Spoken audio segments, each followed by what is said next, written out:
recent work, which is on view June 3rd through July 31st of this year, and Judy Cook, Form First, which will be on view June 3rd through 26th.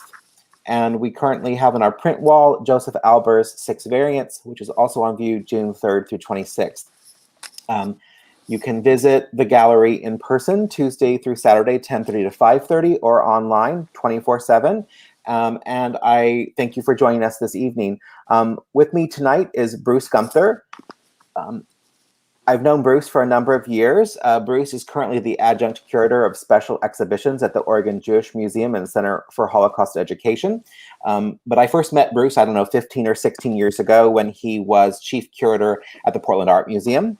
And before his role there, he held curatorial leadership roles at the Seattle Art Museum, the Museum of Contemporary Art in Chicago, and the Orange County Museum of Art. And Bruce, thank you for joining us this evening. Thank you, Daniel. It's a pleasure to be here.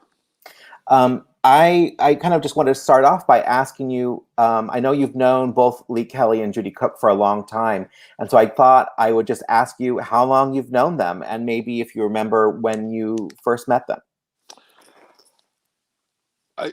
It sounds odd to say it, but I've known them for a half century. I first saw their work in the early 70s, 1970, 1973, here in Portland, actually, and began following the work and doing a kind of interesting dance, a studio visit, an acquisition, an exhibition, a group show. And it's, over the years, been a very exciting and fluid way to understand how an artist grows and moves from the passions of the moment into the dialogue of a generation. Both Lee and Judy are amazing in that regard.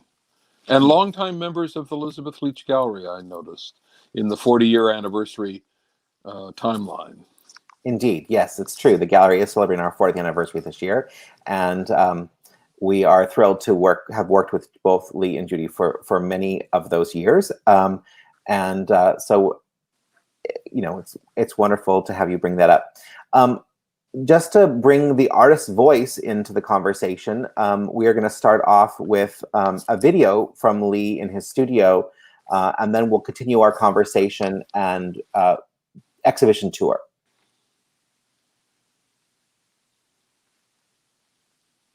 I'm Lee Kelly, and I've been trying to make art for quite a while.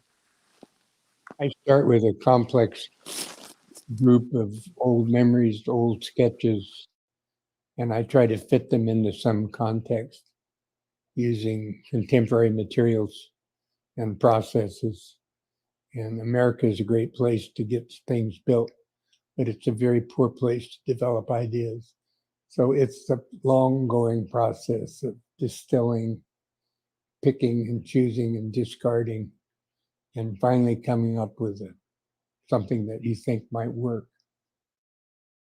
I'm very blessed right now with Cassandra and Carter, and so the three of us are really the ones who produce the work here now. Well, my art practice depends deeply on American industry. So the studio really works in conjunction with, right now it's BBC Steel, who does laser cuts, all the parts. And then we do the welding and finishing here. And it's a very nice way for me to work. I used to have to hand cut everything with a very tedious kind of process. And now it's just a clean drawing, and it all comes back beautifully cut. When we first moved out here in Oregon City, or South Oregon City in '63, this was a derelict piece of property that had been badly abused. And the first inclination was to develop a place to work, to be able to sustain ourselves. And the other one was to put this 5 acres back into some sort of balance. And that still goes on today. It's Cassandra's still building soil, and the trees are, of course, are quite large by now. So that's kind of how the place, the studio is integral to the place, and the place is dependent on the studio. The collection of writings come from old sketchbooks that we've been mining through. Some of it's new, some of it's old, some is without meaning, some with carefully crafted thoughts, some are just a jumble of words. Nepal, we walked up the valley to a Tibetan monastery where we lit butter lamps. Later, we crossed the Duke Kosi River on a high bridge and Kumar fashion small leaf boat, and we loaded it with the offering: a candle, rice, small coins, and soil from Bonnie's garden. The boat floated into the torrent and disappeared. From Nepal, maybe it floated to India, into the Ganges, and then into the Bay of Bengal, where Bonnie's ashes would become part of the great delta as the Himalayas wash into the sea.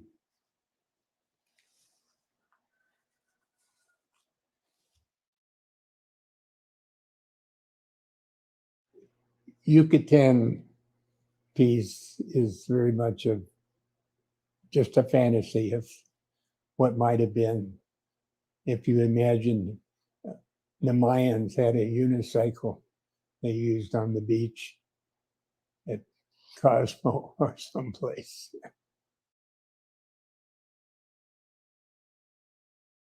And that is kind of a little bit of an homage to David Smith. Some of his great pieces were where he used reclaimed wheels and made them look like they could travel. Of course, they're welded shut, couldn't move. Future comes 1 hour at a time. Day starts with gray light and pain, but the sun on the hills and the days move on. Sculpture is the process of making objects to explore our relationship with each other and the world.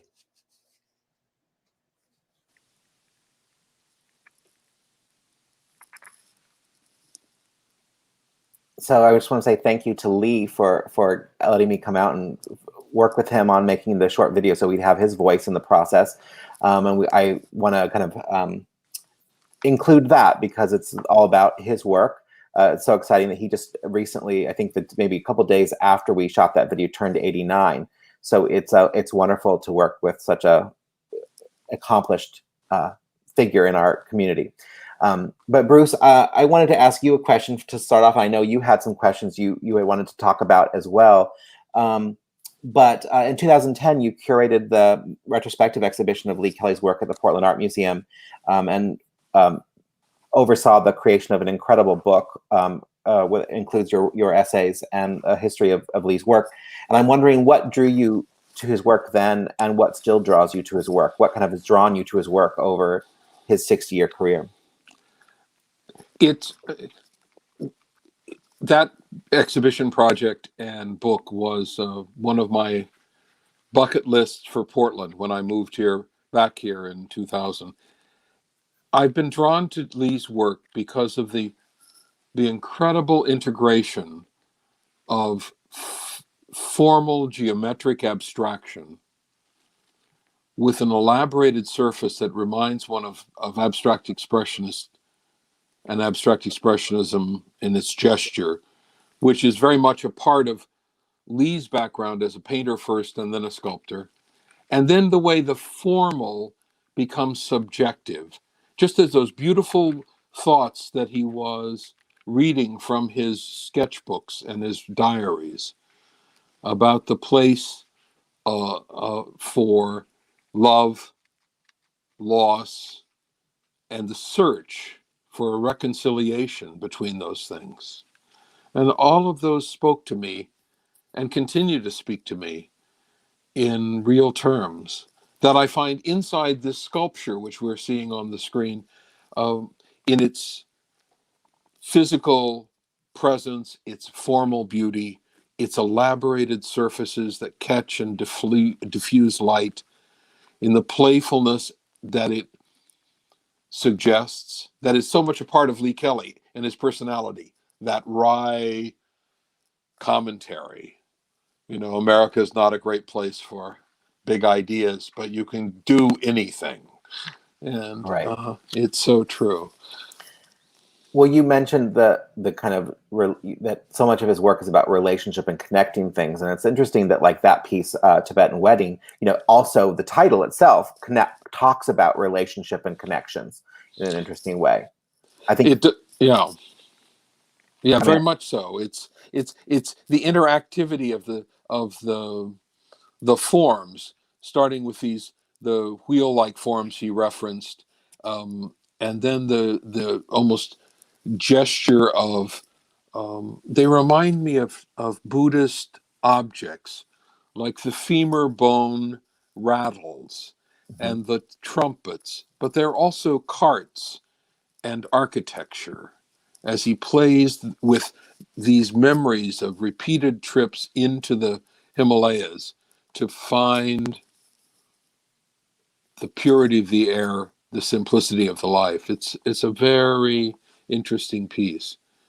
I Its displacement is also interesting. Don't you find this in the work that you've seen over the years, the way he interlocks images and silhouettes with this layering? You know, when we brought this piece into the gallery and we were kind of looking at whether it was, you know, is it cited correctly? There was a sort of dialogue about, well, it seems like it's a little crooked, and it was like, no, it's actually not crooked. It's that central figure is slightly offset, which from a distance gives you this sense of dynamism and kind of shifting, and it does have that sense of um, the shift of balance, if you will. Like it's just slightly off balance. Although of course the piece is beautifully balanced, but it's just that there's something that gives you that that pulls you in, engages you through that sense of shape and relationship to form and the way the forms relate to each other. He often does this. It's the displacement of the space between, the unequalness of it, in which he frames the central motif, but it's not centered. It's as if it favors or gives agency to the left side by pulling closer, and yet the weighting of the jagged outer profile of the two forms in the foreground shift you into another relationship entirely. The slightly different weighting of the vertical motifs on either side, the right one being slightly wider, slightly deeper feeling in space, seems to equalize the space when you look directly at it. Mhm. But the minute you move, it's as if a couple comes from this framework of that's architectural, door and lintels, and then they become interlocked, as if, as Lee has often talked about in his relationships, we become something else together, Mm. and these three forms become the efficient and the bride and groom, but they also become the reality of a two people coming together as a couple. Well, and the two on the left actually share the wheelbase. You know, Yes. there is something about that where they actually are connected. Yeah. Which is, you know, we don't need to. I don't want to pull us away from this piece, but you know, just in this this view we have right now of the gallery space, you know, the garden element piece is opposite, where you have the sort of sphere at the bottom versus the sphere at the top. You know, there's sort of there's more of a traditional duality in that pair. The other has this great sense of this, you know, two in relationship to the other, or to the, you know, something outside of that pair. Yeah, I think in these garden garden pieces where you have a sense of male, female, of a course of the kind of sense of a thing growing inside, from the inside out, as it extends and lifts up. There's a wonderful kind of reach in the piece on the left that finds mirror in the settling and the circular nature of the right hand motif. Mm-hmm. Yeah, it's interesting to see them this way, because having seen them isolated in another situation, to have them this close together makes a delightful dialogue. It does, and I think it's interesting because they were made the Tibetan Wedding is a 2020 piece. It's a new piece. These pieces are just a few years older, and it's the first time they've been shown at the gallery. But it's interesting seeing that same motif of the kind of wheel base, the wheel sort of at the top of the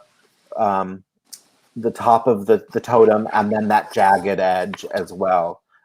It's interesting. Lee's talked a bit about that form and its relationship to what he's called the tools of the butter trade, which from the butter lamps in Nepal and Tibet. Oh, interesting, because these are 20 years the senior to the Tibetan thing. These are 2000, and they really represent a kind of a continuance of the kind of work that has marked the Leland Iron Works as a site and as an evolving series of architectural and proto-figurative works that have danced across that landscape of the farm where he's worked for 50 years, 60 years. Yeah. I mean, the gallery, we celebrated it in 2018. We did a show called 6 Decades, celebrating the 60th anniversary of his first major exhibition in Marylhurst in 1958. Right. So, of course, yes, 60 years. And then, of course, there's this beautiful piece he referenced in the video, the Yucatan unicycle, which also has that circular base and the jagged edge. But I love the horizontal plane on this piece. And how the horizontal plane that kind of bisects it connects and becomes part of the wheel, which is very interesting to me. Oh, I found this piece so powerful. Its clarity of silhouette, and then the displaced massing of the wheel, and the way it references both forward and backward. He talks about the butter trade and about thinking about Nepal and the lanterns and the ritual gestures, and then the humor that characterizes, many of his memories of hiking and trekking in the Himalayas. It also reminds me of the earlier works that were about the ball courts, the Mayan ball courts, where you get that projected, vertically oriented circle and the goal. But to see this piece from this angle now, you're aware of a step, and then the steps vertically. You step up to a table like shape, and then you go up. But when you come on it firsthand, it's really monumental. I think this is one of my favorite pieces from the last 4 or 5 years. It has such a clear power, as if he were taking his hand and making a gesture like this, like scooping it up and lifting. It's interesting because when from the view when you first walk into the gallery, which we had a moment ago, you do see that sort of stair step of the vertical, and it's very totemic. But then as you move around it, it becomes more of a full rounded form. But I kind of think of that kind of shift, and I know it's a Yucatan inspired piece, and you referenced the Yucatan ball court pieces that he did 20 or 25 years ago. And it's interesting because I feel like, it starts to actually reference those Mayan pyramids and the ones that, I can't remember the name of the place, I'm sorry, that is activated by the solstice or the equinox, and the steps become alive and start to become animated. I feel like there's a sense of that kind of monumentalness in some of these works as you move around them, where you have the sense of the stair step, and then as you move around, you have the circle and the wheel and the sense of movement. it's amazing how he distills these ideas from all these experiences down into something that, as you just described, a simple gesture. Yeah. And it's interesting because drawing has always been an integral part of what Lee does. And to think of him manipulating clay or line on the paper, and then to send it off, get it cut, bring it back, and then that tweaking that happens. Here's a perfect example of the way he makes a drawing. It's line, he begins to play with the shadow, he shifts the form, redraws the silhouette, and then he takes it to another material. And in the case of the unicycle, it's Corten steel. In the case of this drawing, it becomes a bronze, which is Right. molten wax. And we see the interlocking of forms, where once these would have been virtually a building-size Corten sculpture, like the piece on the North Park blocks in Portland. Mm-hmm. Here we have this kind of obdurant physicality of a small brick wall or a temple wall that breaks and opens, and the apertures and the displacement. This, particularly the stepping off plane of one form as it intersects another, as they stack and interlock. A wonderful translation of the drawing. Lee's always, it's so often we've been able to show the drawings and the sculptures side by side.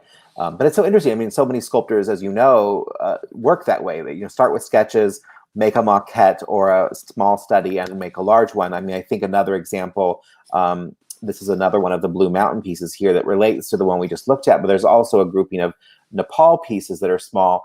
And he's done drawings of the Nepal series as well as this size in bronze, both this time and a previous time in Nepal, where they were cast in Nepal. And then there's actually, we saw in the video, these large Corten versions of several of these forms, right, that are now, one of them which is cited in a roundabout in the city of McMinnville. So, I mean, I think that translation of 2D to 3D is something that Lee does beautifully.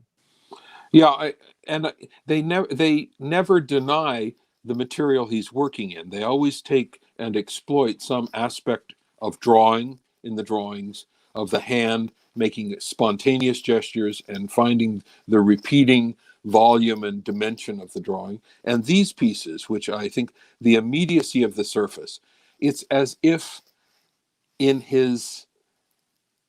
the experience of his fingers as he molds the wax, which forms the core casting material for these, the warmth of his hands, the addition of flame, which gives a kind of puddling to surface areas, the decision not to carve back with a knife and sharpen an edge and make it geometric like a welded form, but to have it have this organic integrity of the surface, as you see in this close-up we're looking at now, where you get the surface mottled because he's pinched on and added wax to give the almost physical flesh-like quality to these things.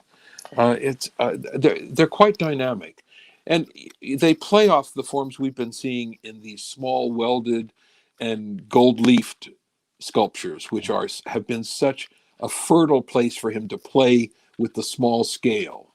Right. Yeah. I mean, often he'll start off, working small and working through ideas. It's interesting when I've now been at the gallery 15 of the 40 years, and I've gotten to work with Lee during that whole time. And it's interesting seeing that some of the pieces, if it's a commission or something, of course, there's a drawing, there's a maquette, and there's an exact scaling up. But sometimes when it's studio work, when it's work he's making for himself and that will then be shown in the gallery, there's a drawing and a maquette or two or three, and they're all slightly different. And then the final version will be kind of a conglomeration of all of those distilled into a whole new iteration on the large scale. It's very interesting, his relationship from the 2D to the 3D. Yes, and I think oftentimes their sculptors will come back at an idea with drawings. They may, the David Smith and Ferber and Nakian would would sculpt in wax or direct weld something, but then they would come back to the idea, to the forms they discovered in the spontaneous working, and make drawings that then change the next work. Lee has done that in the earliest part of his years, when he was literally cutting up car parts and reassembling them, and then making those amazing paintings that you showed a few years ago, and some of the drawings, which have this earthy kind of fire and marking and discovery in them. These have a conscious, self-aware, secure feeling to them that I think is quite marvelous. Well, I think there is, you mentioned earlier, like an honesty about materials, and whether Lee's been painting or drawing or welding or casting, working in wax for cast bronze, but there is always like a relationship to the material, and that there is sort of an honesty there. I mean, I know we did a show a few years ago called Chrome that was, in the 60s. He did a show, or we did a series of sculptures that were all chrome plated steel bumpers from cars from the 1950s, and mixing those found forms in with his own work. And there's just something about where over and over again he goes back to whatever materials he's working with, or whether it's found or fabricated. There's an honesty to the material and an exploration of the material for its own properties that's really quite stunning. It really is, and it really shows, I think, why he's become one of the major sculptors on the West Coast. As a public figure, as a public sculptor, he brings to the formal and subjective transformations of material and idea, as he expands them and brings them into the public realm. He gives us an experience that, as viewers, harnesses something that is both sensual and rigorous. The materiality, the color, the form as it piles up or it interlocks, like the great piece in the redevelopment area in downtown Portland, where he comes together as an intellect and as an emotional being, a poet and a writer, a thinker and a builder. It truly, it's a wonderful career looking backward, and to experience these and the freshness of those little bronzes with the delight of the unicyclist makes for a beautiful show. A kind of wonderful way to enter his 10th decade. Indeed. Are there any more thoughts about this show you wanted to, I know there were a few things you wanted to touch on.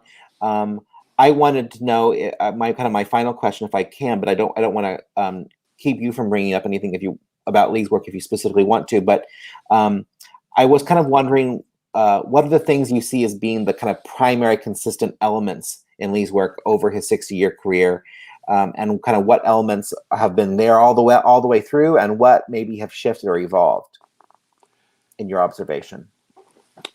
I think Lee Kelly's work has always brought to the fore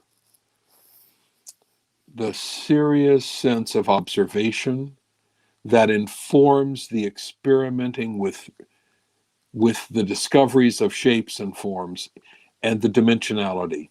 His painting was always as physical as he could make it, given the limitations of paint, and collage, that he would build them. The drawings took that physicality and into collage and into mixed media.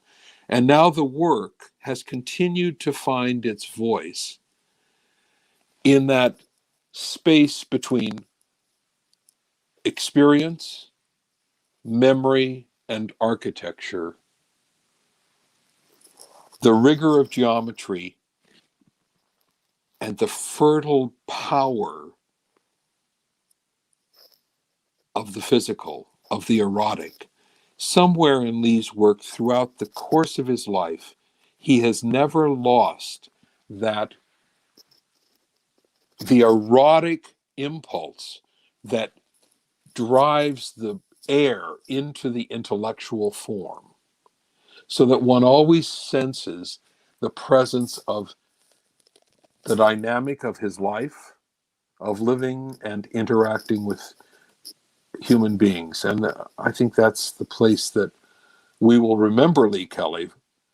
And as new generations discover his work, the power of scale, the clarity of form, and the intangible of emotion, the sadness and the pain he wakes up with in the morning, that comes with like this into the sun and becomes the optimism of the regeneration of nature, the creation again of a new vision.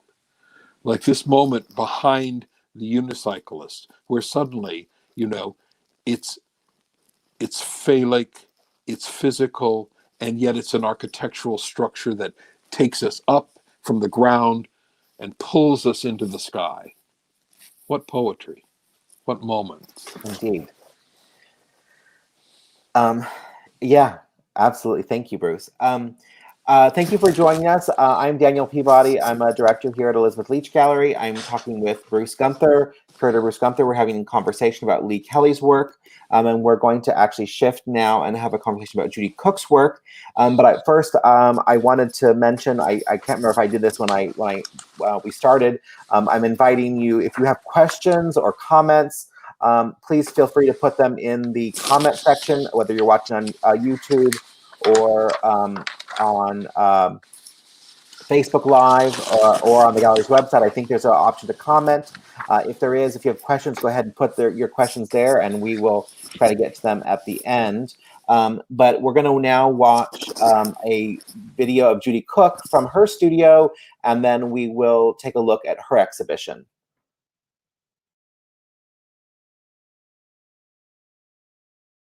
Hi, I'm Judy Cook, and I'm in my studio. I entitled my show this time Form First because I've always had an interest and have been doing work that has, in many cases, an irregular shape. And this is one example. It's the shape itself that I'm confronted with. And then I began to think about what the image will be in that shape. And further back, a lot of the shapes that were in my pieces became the outer part of the form, and then they became internalized and moved inside. My studio practice during the pandemic changed quite a lot, and I took about 2 months off and worked in my yard. And so I was mostly outside for about 2 months and not really doing studio work. But when I came back in, everything seemed to be really important to return to it. Sled, which is one of the long pieces, I had started actually before the pandemic, and it had been on the wall, but I really got back into working on it. And in that particular piece, what I was really interested in was its length, and then the idea of weight at one end, and that there was a very heavy weight, but it could be in color. But then I wanted some kind of lift from that, as though the form might move away from being heavy and just extend itself as a line. Notebooks have been super important to me, and they definitely changed during the pandemic. I started, the notebooks in the past were more filled with exploration of shape, very small things, clippings from newspapers, collage ideas, and color samples. But during the COVID, and when I was really getting back to work, I wanted something I wanted to be very specific about what I was doing with a particular painting. A lot of the things that I have on the wall are sometimes very much in flux, and they're changed. But I've always had a lot of photographs of dancers, and probably the main one being Trish Brown, whose work I've seen, and I've been very affected by that work. The choreography with dancers is really interesting to me, how they solve a problem of moving around a stage and who comes in where and what happens to it. And literature, I think, writing, reading, has always been very much part of what I'm doing. In this piece, which was Staircase, I had the idea of something of almost a set of stairs going up at a very steep angle. And I think it was very much influenced actually by reading the New York Times in the morning and seeing the statistics on the COVID, because there were always these statistical scales going up and then going down. And so it was something that I thought about primarily. And in this particular piece, I was kind of interested in this whole climb up, but then I ended up at the very end, which was actually the last area of something that looked like a broken trapeze that was a fall. And it's incomplete, and right at the moment, I think I'm going to be doing a lot of exploring about forms that look like you could complete them. So there's a kind of gestalt idea there, but they're not completed. And the eye tends to complete that, so that when you're going from here to there, there's a directional line that then begins to take you down, and then maybe something, stops that. Finishing work and making a decision on when it's done always takes me a lot of time. I mean, sometimes I'll arrive at things and it'll be very conclusive. The line and the color and the shape will make me really happy, and I won't have any questions about it. So I'd probably say when I stop questioning areas of the piece, then it's done.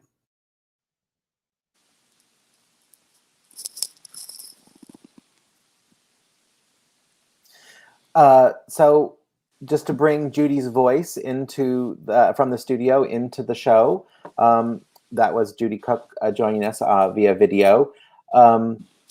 So Bruce, I know you were able to do a studio visit with Judy in the lead up to the exhibition, so you were able to see some of this work in person before we talked about it. But one of the things that I hear often in the gallery when people look at her work is they both hear, "Oh, it's so rigorous," and I also hear, "Oh, it's so fresh." And there's they're sort of not unrelated, but I think there's something that people's reaction is tends to be very specific, but sometimes disparate takes. And I'm just wondering what do you think what is it about Judy's work that gives it those sorts of traits? Well, it's a very interesting observation, Daniel, because I think that there's something essential in the seeming contradiction of that has been the core of her work for decades. And that is this moment that she was just discussing, in which a line or a form begins and something disrupts it, and your mind completes it, almost as if we're in a dance performance. An artist begins to lift an arm and pull back, and you expect the follow through like a pitcher on the baseball mound, but the moment stops. And it's that spontaneity of the quality of spontaneity, like in this work, this pink, the work Pink.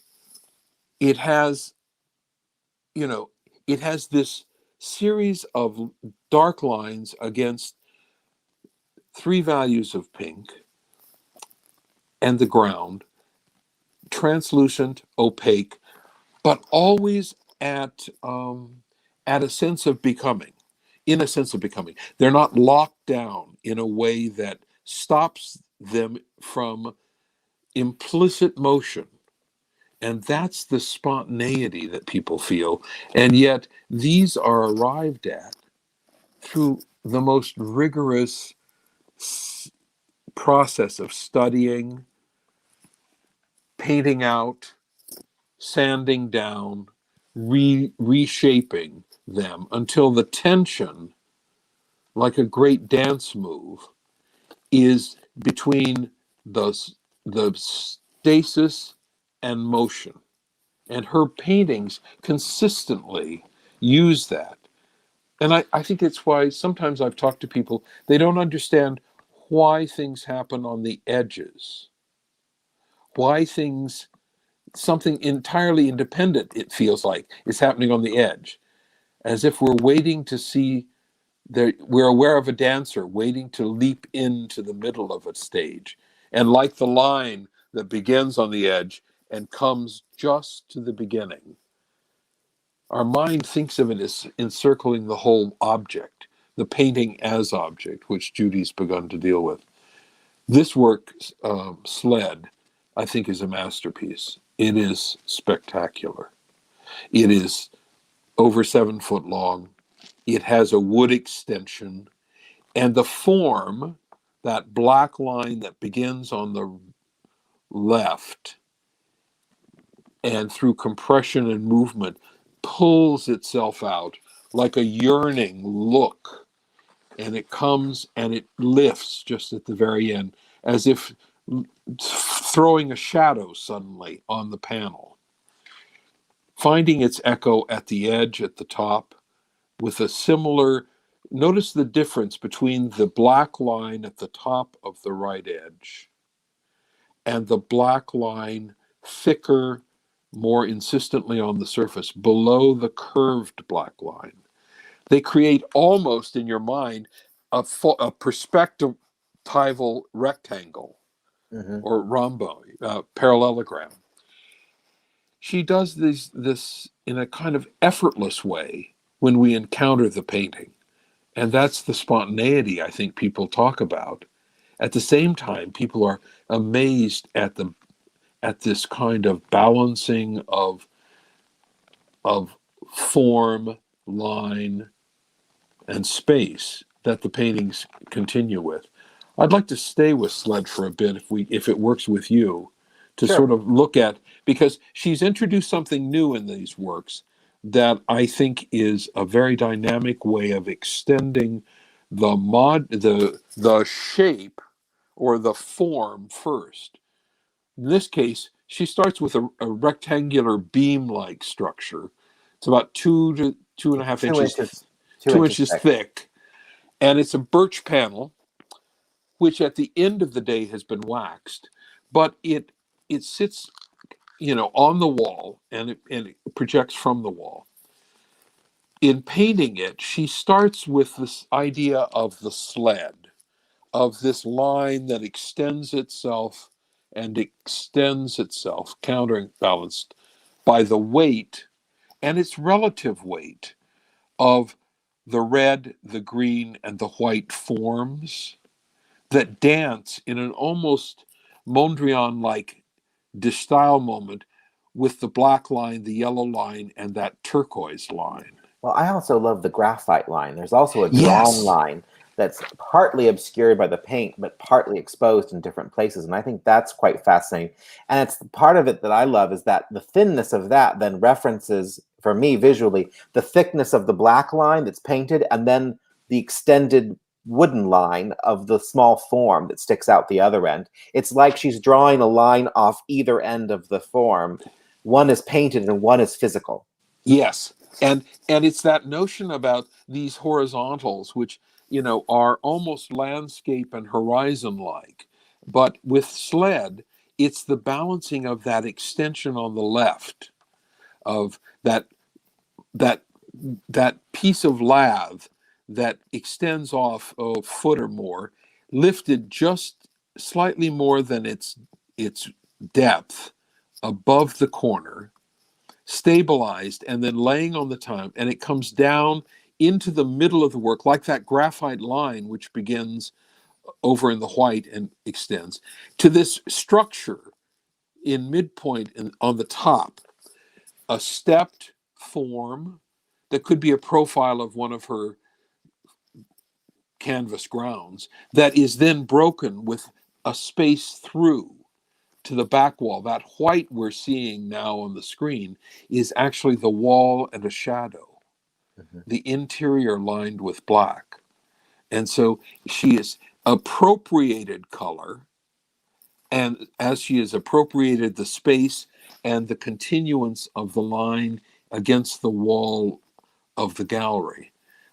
Again, these intellectual plays that have, I think, intellectual import about design and an emotional quality of the kind of lightness of breath or the lift of a dancer as they leap into the air, just and the arm extends to extend the line of the body, just as this form does. This is interesting because often we've seen these panels, and we do in the work Present Danger and Pink, where the birch panel has been painted. Here she's let the birch be a thing into itself, in the way that Lee uses Corten as a voice of its own, the materiality's voice. Here, this flow of the grain of the birch plays off this black line, which insistently holds the surface in tension with that graphite line coming up, and then that you referenced. Don't you think that there's an interesting interplay there? It suggests nature at the same time that everything in the painting is an artificial construct to approximate experience.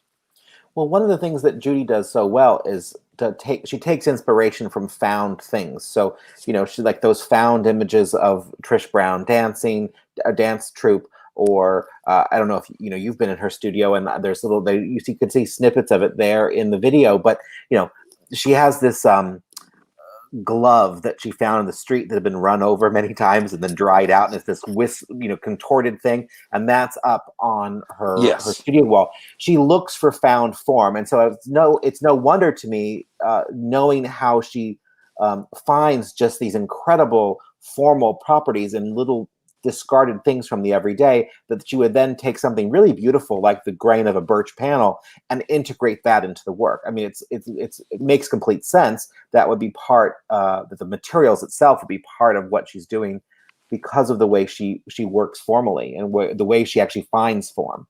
Well, and she's done it throughout her career. The first work I saw were these amazing Tarp paintings, which were really like drawings. Like this work is primarily a drawn experience on a three-dimensional panel, which gives it then a open space frame. When I was at the studio, I commented that there was a quality not unlike the Joel Shapiro installation in the Schnitzer Sculpture Court a few years ago at the museum. Absolutely. Where the balancing of the sense of foreground, middle ground, background happens through the linear elements immediately. But it's that found quality, the sense of transposition of experience that and the observation of form that she's always transformed. Here's a very nice example of the thickness of the black line at the end of this panel as it turns, or where its continuance is implied inside the work by being half the size. And it sets up a relationship with the black line at the top at the end of the lath. And so they are a repeated relationship that you would see perhaps on a facade of a building as you walk past it and then move on. that complex internal geometry that comes from found things, I think is a gift she gives us. Because we'll never have that glove to hold. And you and I have been in the studio, we've seen that. And it was reproduced in a very beautiful facsimile page in the Art Gym retrospective in the 2001 that Terry did. And I think that it reminds us about her thoughtfulness as a painter, which is implicit in this kind of working methodology. It's always interesting to me. I think Judy is unlike Lee, where the physicalness of his geometries engages anyone who walks up to them, challenges them, reflects them, invites them. The geometries inside of Judy's work baffle, I find sometimes. Their reflectivity of the world around us sometimes missed. How does that ring a bell with you, or does it Yes. mirror what you hear?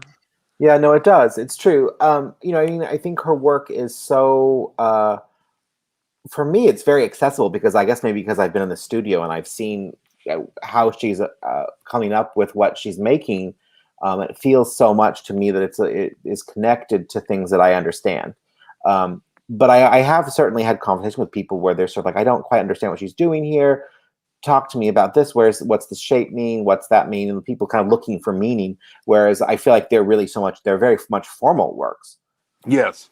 Yeah. I think that search for some kind of translation of the reference point, so that they think they're looking for an object or a narrative. Pink is almost a head. It reminds me of Yawolinsky's great series of heads, where they become progressively more abstract, and then they fall back into pure color, and then but they're never a head. You know, they're never a nose, a mouth, and eyes. Yeah. And this is never going to be a head. Instead, it's an invitation to a space.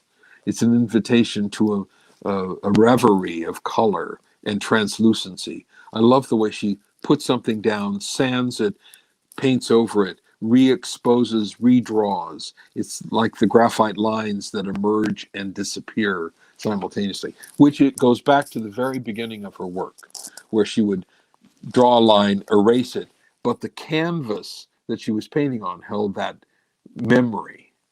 And it's interesting to see, because the first painting of this group of things, the first work that she completed in the group, I think she said, was the ice blue, which for me, looking at it across the distance, I was immediately struck by memories of North Africa, and looking across at the Mediterranean and the curve of the earth somehow. And yet, as you take this form, it becomes more and more complex. Look at the way the smudging of paint, the charcoal line, the paint line, sanded, exposed, exploded, and reinforced. It's a beautiful object of painting. I in the studio, I could never see this blue-green stripe at the very top that goes across near that cream-like color, Mm-hmm. because I was so aware of these warm and cool grays that dominated the bottom of the picture, and their play with the blue. Well, the whole painting is, I think, I don't remember its dimension. I want to say it's 4 inches. By 5 foot. By 5 foot. Yeah, 3. Actually, I think it's maybe 3 Yeah. inches by 5 foot. So it's very amazing. It's really amazing to me how much visual information is squeezed into those sort of 3 inches. And there's something about the sort of limited verticality and then the expansive horizontal elements, where you really start to get, it starts to become a horizon line, like you're talking about, that expanse of the ocean. I know that Judy and Bob, her husband, had traveled in the Mediterranean and were very influenced by a trip to Egypt many years ago. And Yes. so it's interesting that you mentioned that, because I know that was very much prominent in several bodies of work. Well, it was, and particularly in the beginning of the aughts, when that trip had taken place, she was very influenced by forms she discovered both in objects and in the experience of that kind of horizontal quality.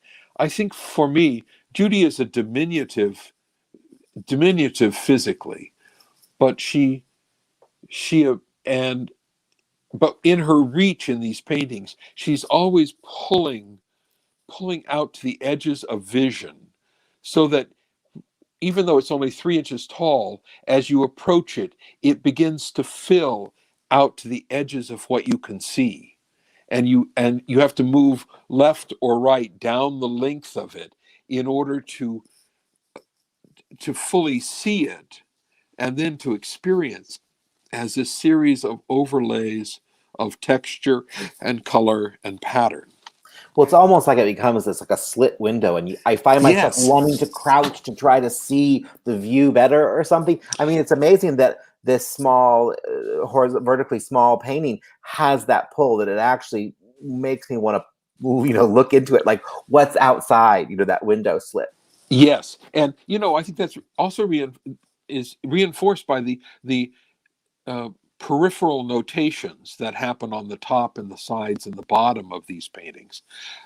There was a wonderful moment in the video of Judy in her studio, at which the clear story window threw this very sharp trapezoid of light across sled, and you suddenly understood that had you been a painter sitting in a chair looking at that wall, what would you have taken away from that experience that ends up being orange in the painting we're looking at here, or green in another work, or white, a brilliant lead white that just sits there and glows? Well, that one, Present Danger, I mean, it has that trapezoidal form floating right in the middle of the painting, as, that's that shape that we just saw in the video, and it, sitting there on the wall. Yeah, and sitting on the painting.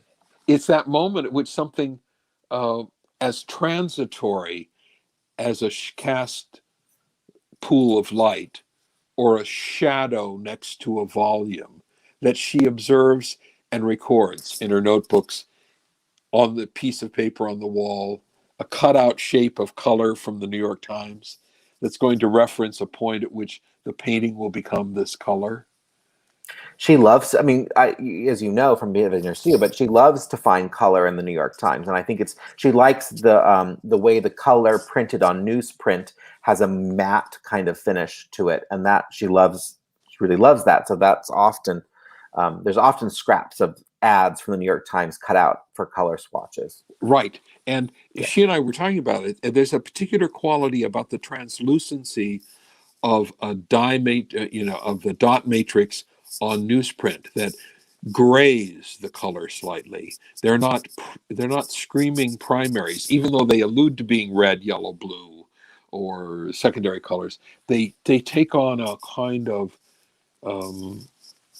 transitoriness that she finds beautiful. And like these works on aluminum that we're seeing, these 3 gray panels, which start with an aluminum sheet, which is a printing aluminum, and she's built up a surface of successive layers and coding, line, paint, editing, stripping paint away, putting paint back on. Well, and also cutting up the aluminum and gluing it down. So there's a collaging of the aluminum. So there's an aluminum panel with collaging of additional parts of aluminum. Some of the marks are part of the printing, the printing matrix that was there before. You can see that kind of squares right there where on the left. Those are printed. Those were part of the printing plate. And then there's the addition of the line and color, and in this case, even some strips of rubber that are added on top.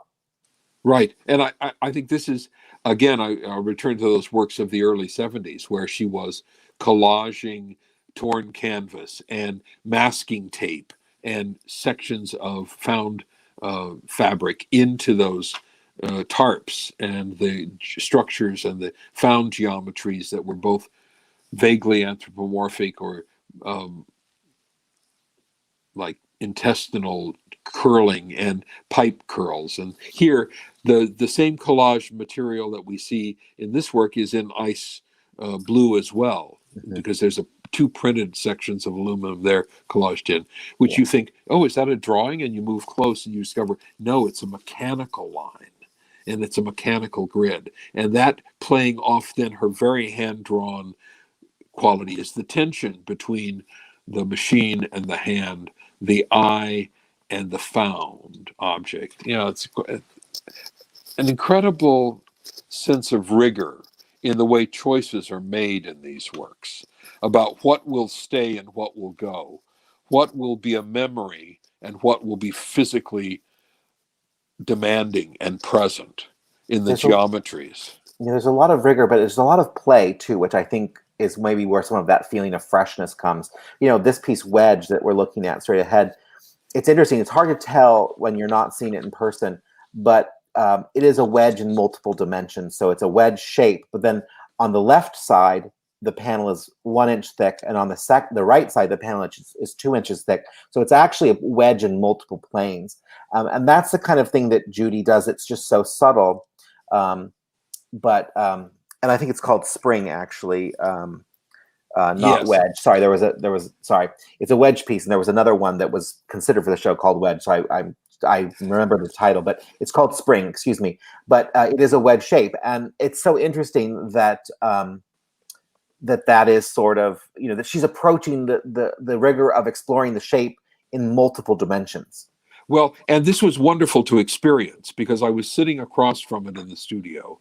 And something about it kept registering. It felt like you could physically sense that the white plane, although it should be advancing, was actually physically receding. And that the progression from the top edge to the bottom edge runs at a different ratio of speed on the right side than on the left. And it repeats itself inside the linear structure that opens up as if in a traditional picture way, in a painting way, that there becomes a spatial opening in this wedge in which one color intrudes on another, one color elevates another or depresses the other, and the green on the gray, the orange underneath the green, which the orange is more aggressive than the green, and one is sinking, one is coming forward as the whole physical picture plane lifts. It's like a madness. I know. I love it. We're having some technical difficulties with the camera, but I feel like visually we're getting to see what visually is happening in the painting of the jumble of colors and shapes and forms, and it's actually kind of delightful. It is delightful because the whole thing is it is a very kind of jazzy little piece and beautiful. I mean, subtle shifts of translucency inside this picture that are not immediately evident, but the longer you're with it, you understand what she buried to kind of give you a framework underneath to hold on to. One of the things I love about this piece is that because of that dimensionality shift between the left and right, you get a stronger shadow on the right. Yes.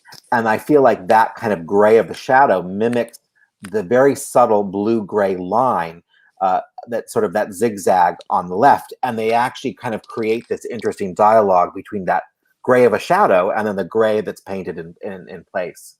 Absolutely. Absolutely. And it's something that because she is who she is and she works the way she does, she anticipated that, but then when it produced it, then she was thinking, maybe I should have made it just a little deeper.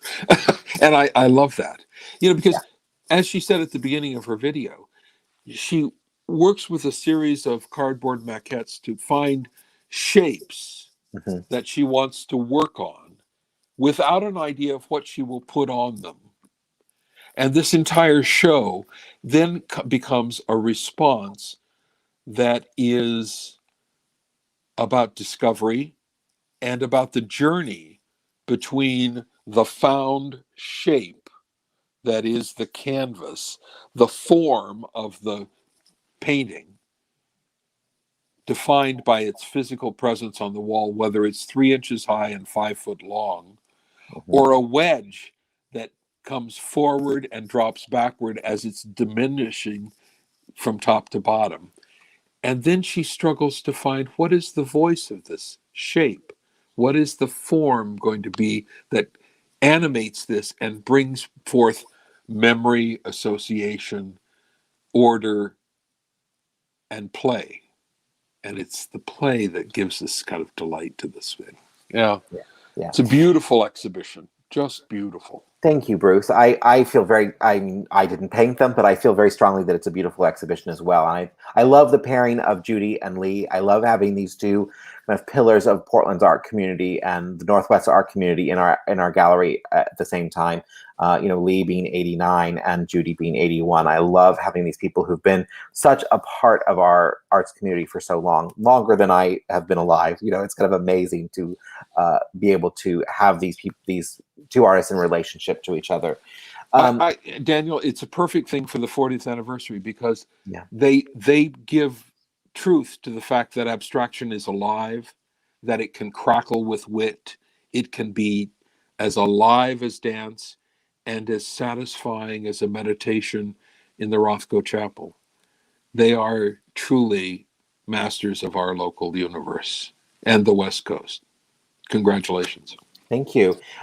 So thank you so much for joining us this evening, Bruce. It's been a pleasure to get to talk with you. I've always enjoyed it when we get to have these conversations. Generally in the past, they've been in person, just impromptu happening when we're looking at a show together, but it's nice to formalize it and get to do it with visuals and an audience. It looks like we have one comment, Nick Johansson, thanks for joining us. He was talking about how wonderful it was to hear your descriptions of the exhibitions. So thank you, Nick, and everyone else who's joined us. And I was just checking to see if we had any questions before we sort of signed off. Just a reminder, the Lee Kelly exhibition Recent Work is on view June 3rd through July 31st. And Judy Cook's exhibition Form First will be on view June 3rd through June 26th. So it's just for the month of June. So be sure to come in and see Judy's show. And then Lee's show will be up for 2 months. Also, our print wall, which we got a glimpse at as we looked around in Judy's show, is Joseph Albers' 6 Variants. That's on view June 3rd through 26th. And please come visit the gallery in person, Tuesday through Saturday, 10:30 to 5:30, or online 24 hours a day, 7 days a week. And we do have a beautiful online viewing room of Judy's work. If you go to our website, there is a viewing room of Judy's show, and there's some additional video of Judy there. And then next week we will have Lee Kelly's viewing room with some additional content as well. So there's ways to interact with the shows online, but please do come and see them in person. We would love to welcome you into the gallery. Bruce, thank you so much for this great conversation. It's a pleasure. Thank you, Daniel. It's been a great time. Wonderful shows. All right. Thank you. And thanks to everyone. And we'll see you in the gallery soon and online, I guess, next time. Thank you and good night.